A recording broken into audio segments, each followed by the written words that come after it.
Bismillahirrahmanirrahim. Assalamualaikum warahmatullahi wabarakatuh. Kami dari kelompok 8 akan mempresentasikan materi yang berjudul Pendidikan, Kesehatan, dan Pendapatan Masyarakat. Kelompok 8 beranggotakan Ali Imran, Michelle, Nazifa Asfal Asfia, dan Wahyu Mahendra. Pendidikan dan kesehatan sebagai investasi pembangunan. Kesehatan dan pendidikan berkaitan sangat erat dengan pembangunan ekonomi. Dengan modal kesehatan yang baik dapat meningkatkan investasi untuk pendidikan. Kesehatan merupakan faktor penting agar seorang bisa selesai sekolah dan dalam proses pembayaran format seorang anak. Dengan harapan hidup yang lebih panjang, dapat meningkatkan pengembalian atas investasi dalam pendidikan. Sementara, kesehatan yang baik akan menyebabkan rendahnya tingkat depresiasi untuk modal pendidikan. Kemudian, modal pendidikan lebih baik dapat meningkatkan pengembalian atas investasi dalam kesehatan karena mereka banyak bergantung pada keterampilan dasar yang dipelajari di sekolah, termasuk kesehatan pribadi dan sanitasi. Dan akhirnya, perbaikan produktif dalam pendidik dapat meningkatkan pengembalian harapan hidup. Orang yang berpendidikan akan memberi manfaat kepada orang banyak, seperti membaca berbagai yang berguna bagi komunitasnya, dan orang yang sehat tidak akan menularkan penyakit, tetapi bermanfaat bagi komunitasnya dalam banyak hal yang tidak dapat dilakukan oleh orang sakit. Karena adanya dampak yang basah seperti itu, maka pasar tidak akan dapat diandalkan untuk memberikan level kesehatan dan pendidikan yang efisien secara sosial. Selanjutnya, ada investasi dalam bidang pendidikan dan kesehatan. Pendekatan modal manusia. Analisis atas investasi dalam bidang kesehatan dan pendidikan menyatu dalam pendekatan modal manusia. Manusia atau human capital adalah istilah yang sering digunakan untuk pendidikan, kesehatan, dan kapasitas manusia yang dapat meningkatkan produktivitas jika hal tersebut ditingkatkan. Setelah investasi awal dilakukan, maka dapat dihasilkan suatu aliran berpenghasilan untuk masa depan dari perbaikan pendidikan dan kesehatan. Akibatnya, suatu tingkat pengembalian dapat diperoleh dibandingkan dengan pengembalian dari investasi yang lain.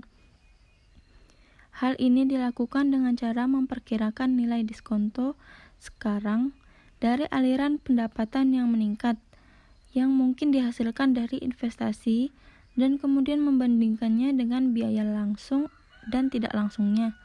Dan tentunya, pendidikan dan kesehatan manusia berfokus pada kemampuan tidak langsung, meningkatkan utilitas, dan meningkatkan pendapatan. Secara umum akan menggambarkan beberapa poin investasi di bidang pendidikan, namun yang sama juga prestasi di bidang kesehatan. Dampak investasi dalam modal manusia di negara-negara berkembang sangat besar. Contoh, orang-orang yang berpendidikan tinggi memulai kerja purna waktunya pada usia lebih tua. Namun, pendapatan mereka dengan cepat melampaui orang-orang yang bekerja lebih awal. Keuntungan pendapatan dari pendidikan seperti ini harus dibandingkan dengan total biaya yang dikeluarkannya untuk memperoleh pendidikan yang lebih tinggi, supaya memahami nilai modal manusia sebagai sebuah investasi. Sistem pendidikan dan pembangunan. Mengenai pendidikan dan pembangunan ekonomi serta tentang pendidikan dan kesempatan kerja pada khususnya, berputar di sekitar dua proses fundamental, yakni 1. Interaksi antara permintaan yang bermotivasi ekonomis dan penawaran yang bermotivasi politik sebagai tanggapannya. Dalam menentukan berapa banyak sekolah yang akan didirikan, siapa saja yang akan mendapatkannya, dan instruksi macam apa yang akan mereka terima. 2. Pentingnya selisih antara manfaat dan biaya-biaya, baik yang berskala individual maupun sosial, dari masing-masing tingkatan pendidikan, serta segenap implikasi yang ditimbulkan oleh selisih-selisih tersebut terhadap strategi investasi di bidang pendidikan. Penawaran dan permintaan pendidikan. Hubungan antara kesempatan kerja dan permintaan pendidikan. Permintaan terhadap pendidikan itu merupakan suatu permintaan tidak langsung atau permintaan turunan, yakni permintaan terhadap kesempatan memperoleh pekerjaan penghasilan tinggi di sektor modern. Hal ini dikarenakan untuk memperoleh pekerjaan di sektor modern sangat ditentukan oleh tingkat pendidikan seseorang. Bagi sebagian besar masyarakat di negara-negara berkembang, mereka menginginkan pendidikan bukan karena alasan atau manfaatnya yang bersifat non-ekonomis, melainkan hanya sebagai suatu wahana dalam rangka mengamankan kesempatan untuk memperoleh pekerjaan di sektor modern. Manfaat-manfaat pendidikan tidak langsung inilah yang pada akhirnya akan dipertimbangkan berikut biaya-biayanya. Manfaat dan biaya sosial versus manfaat dan biaya individual. Daya tarik pendidikan tinggi yang sangat besar sebenarnya menimbulkan lebih banyak biaya. Hal ini dapat tersoroti jika menghitung biaya-biaya pendidikan secara individual dan sosial. Biaya pendidikan secara sosial yaitu oportunitas yang harus ditanggung oleh masyarakat seluruhnya sebagai akibat dari adanya kebutuhan masyarakat tersebut untuk membiayai perluasan pendidikan yang lebih tinggi dan mahal. Dengan dana yang mungkin akan menjadi lebih produktif apabila digunakan pada sektor-sektor ekonomi yang lain. Contoh, masyarakat harus menanggung biaya sosial berupa semakin memburuknya alokasi sumber daya yang pada akhirnya akan menyebabkan persediaan dana kesempatan untuk menciptakan kesempatan kerja secara langsung untuk menjalankan program pembangunan yang lainnya. Kemudian, biaya pendidikan individual yaitu biaya yang harus ditanggung oleh si anak didik dan keluarganya sendiri justru akan meningkat secara lebih lambat atau bahkan bisa jadi akan mengalami penurunan. Distribusi pendidikan.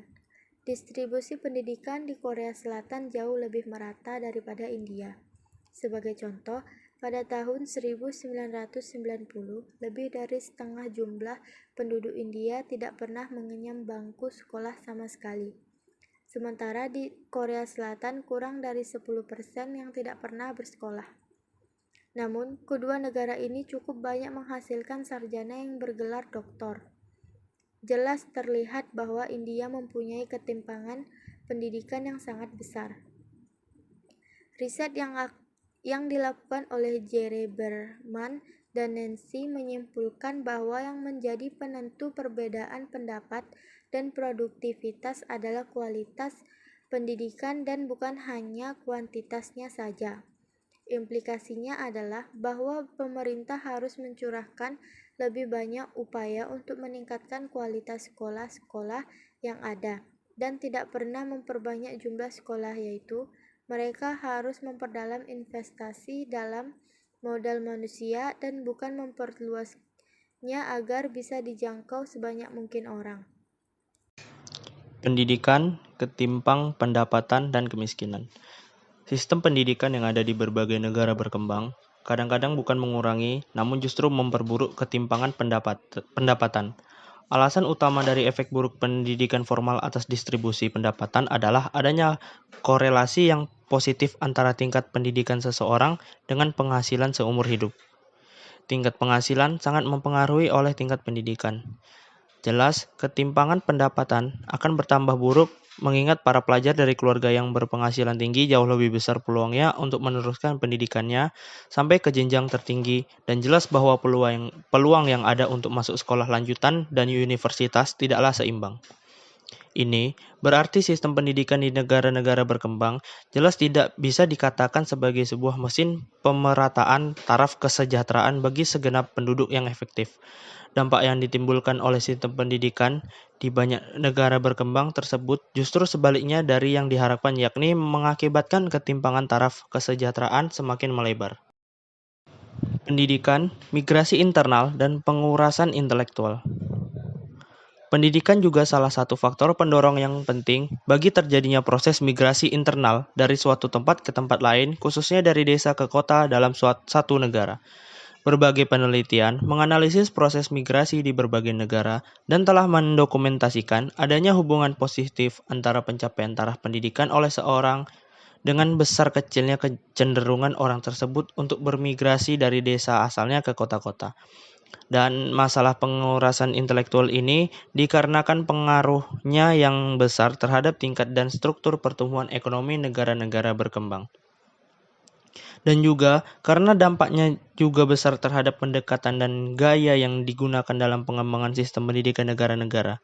Dan pemecahannya dengan sistem pendidikan di kebanyakan negara berkembang harus direformasi secara total. Sistem kesehatan dan pembangunan.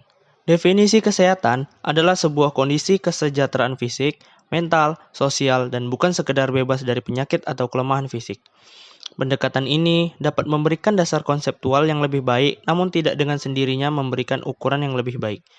Sebuah ukuran kesehatan lain yang diusulkan oleh WHO adalah DALY, yang merupakan singkatan dari Disability Adjusted Year. Penggunaan DALY ini untuk membandingkan kesehatan antara negara, tingkat kesehatan rata-rata dapat mengabulkan ketimpangan yang besar yang berada di baliknya.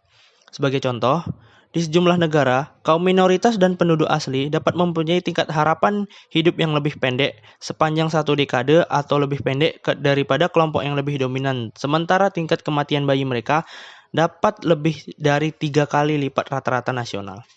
Oleh karena itu, dalam kasus pendapatan dan pendidikan distribusi kesehatan di antara masyarakat juga penting dan tidak boleh hanya memperhatikan rata-ratanya saja. Kesehatan dan produktivitas. Kondisi kesehatan yang buruk di negara-negara berkembang juga berakibat negatif terhadap produktivitas orang dewasa, karena orang-orang yang sehat menerima upah yang lebih tinggi.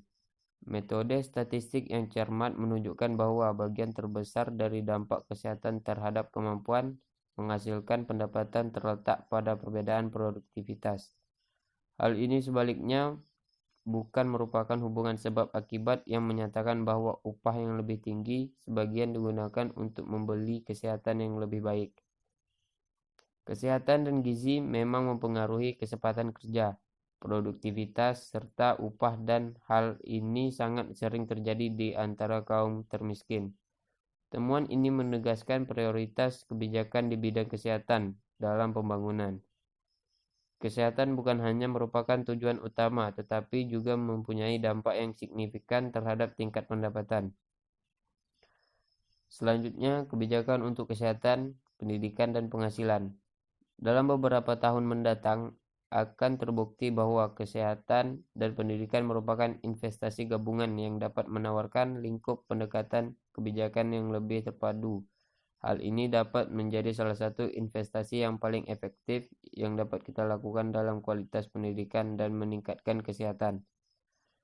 Dan juga salah satu investasi yang paling efektif yang dapat kita lakukan dalam bidang kesehatan untuk meningkatkan mutu pendidikan.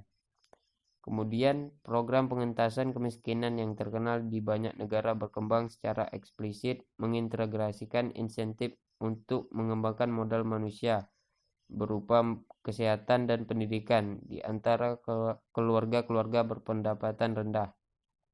Contoh kebijakan tersebut, yang pertama, program pendidikan, kesehatan dan gizi Meksiko, atau dikenal dengan singkatan Progresa. Salah satu fitur inti dari kebijakan ini adalah paket terpadu untuk meningkatkan status pendidikan, kesehatan, nutrisi keluarga yang termiskin. Program ini memberikan transfer uang tunai kepada keluarga miskin, kunjungan klinis kepada keluarga, dan memberikan suplemen gizi serta tunjangan-tunjangan kesehatan yang lain. Evaluasi awal atas program ini mengindikasikan bahwa pendekatannya telah sangat berhasil karena mampu meningkatkan kesejahteraan gizi, telah diperbaiki kehadiran di sekolah meningkat secara signifikan, dan tingkat putus sekolah menurun secara substansial. Yang kedua, program LSM internasional, yaitu Project Hope, yang merupakan salah satu pelopor dalam pendekatan ini. Kebijakan ini merupakan proyek untuk menghasilkan pendapatan. Hope berupaya meningkatkan status kesehatan ibu-ibu berpendapatan rendah dan anak-anak mereka yang menciptakan bank kesehatan desa. Bank Kesehatan Kampung ini menyediakan aktivitas-aktivitas yang meningkatkan kesehatan, memberikan pinjaman dan keterampilan bisnis dasar kepada para wanita berpendapatan rendah untuk digunakan dalam berbagai aktivitas produktif.